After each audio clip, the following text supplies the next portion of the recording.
Chuck with Queen Bee Creations. We're going to be doing some terrific and really stinking cute holiday decor pillows. We're going to be doing some stenciling, minimal sewing, little stuffing, a little gluing, super easy, but a great way to be able to add some special decor touches to your holiday season. As always, if you find this video useful, helpful, you enjoy it, hit the thumbs up button, subscribe, join me as I continue to bring you some new ideas as we go. All right, to get started, pretty simple process, pretty basic in terms of the materials that you need. First thing is you're gonna need your fabric. Now, I just went to Fabricland and I asked them for a drop cloth material. So this is kind of in a natural cream color. You could bleach it if you would like it to be a little bit whiter, but it's a fairly tight weave, so it'll take the paint well. And the nice thing about it is that you get tons of fabric pretty inexpensively, and you can cut it any size or shape that you want. So because we're not going to be using pillow forms for this, meaning that I'm not putting a preset sized stuffing into it. I'm going to be stuffing it with fiberfill myself.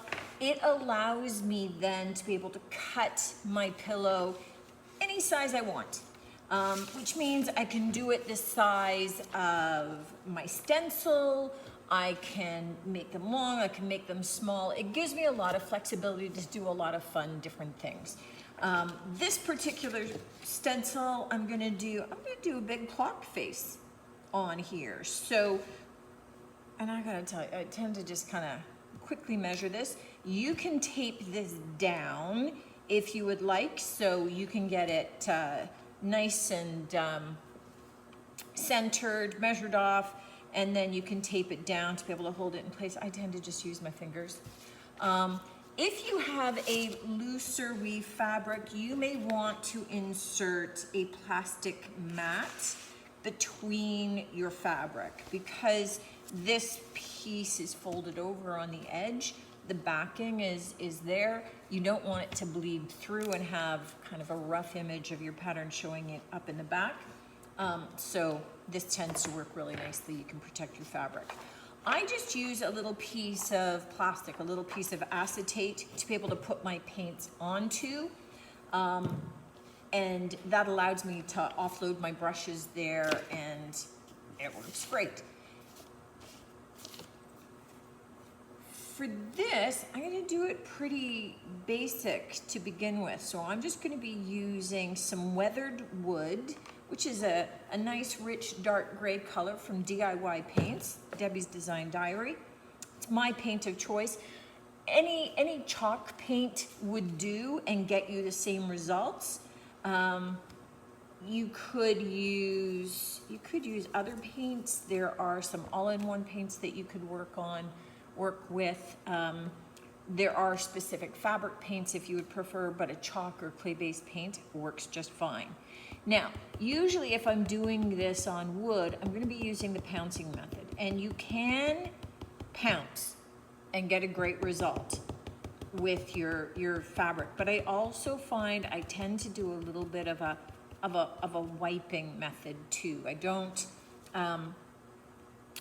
tend to use a totally juicy brush, but it's a little wetter than I would use if I was stenciling onto wood, because I want to kind of push it down into my fabric a little bit. And so I just find for some of my crisper edges on fabric that kind of wiping a little bit as I go works well. And it is just as basic as this. The only thing that you want to avoid is getting it too wet, because you don't want it to bleed underneath your stencil, so you still want some nice crisp lines. And you don't want to shift your stencil because, again, we don't want to be smearing our design in any way.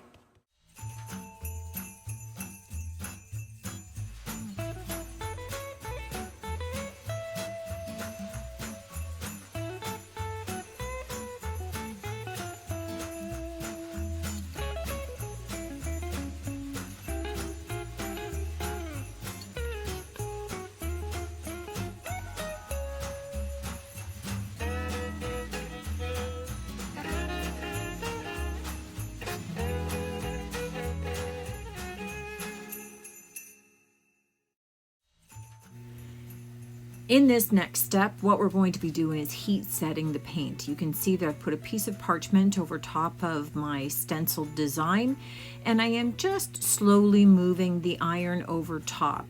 The iron is set on the highest cotton setting, so it's nice and hot. There's no liquid in it though, so it's a nice dry heat, and it's going to just keep that paint from smearing, from being able to bleed through. It's just setting it up, and it's going to keep it nice and safe for us to be able to use. And in this step, this is the sewing step. And I gotta tell you, I am not the world's best sewer, so it's nice that this project just requires kind of minimal sewing.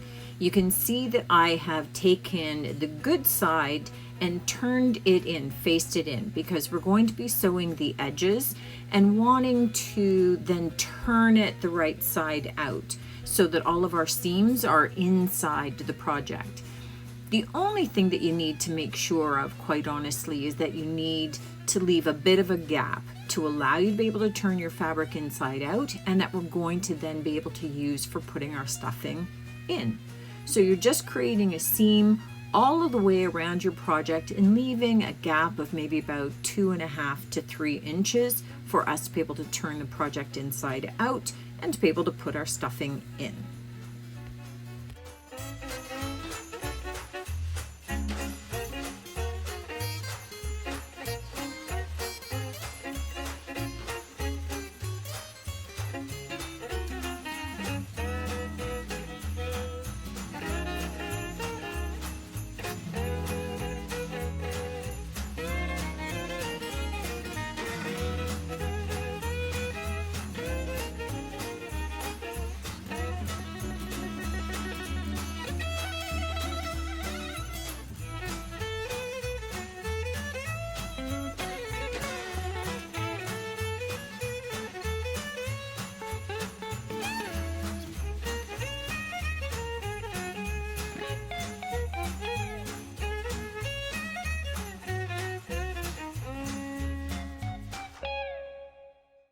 All right, we're now back in the workshop with our pillowcases. We have sewn them together. We've got them ironed, so heat sealed, and we've got them ironed, and we've got our little space open. I've got a huge big box of polyfill here, and I just bought this from my local Michael's store. You can get it off Michael's, you can get it off Amazon, and it's just your fluff. And all that we're going to be doing is stuffing it through our small hole and working it down. So shake it every so often. Just as I used the wooden spoon to be able to turn the corners out when I was turning these back right side out, you can use the wooden spoon to kind of push a lot of your polyfill down into the corners, down to the far ends, so that you get your stuffing where you ultimately want it and need it. And this is the fun part, this is the easy part, this is where they start to take shape and come to life. And really, how stuffed you make them is more a personal preference than anything else, right? These are more decorative pillows, so you're really just stuffing them as much as you want and as you need.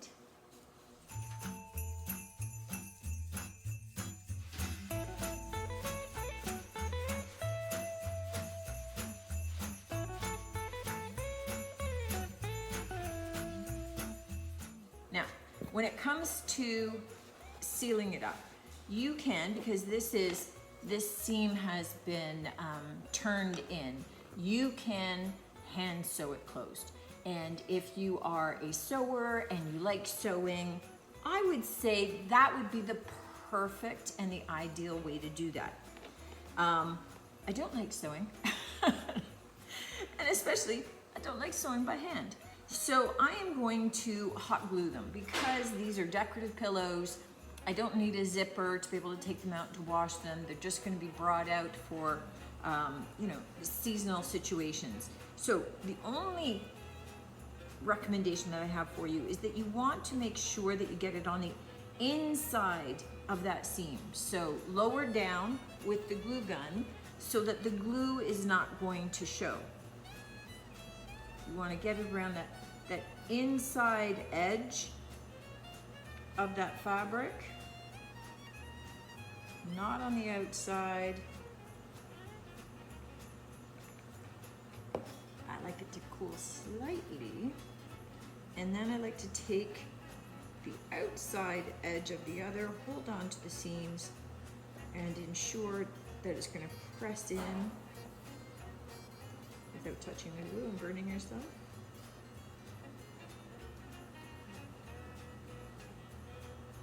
So you get a nice, tight, crisp seam. And then you can push them together.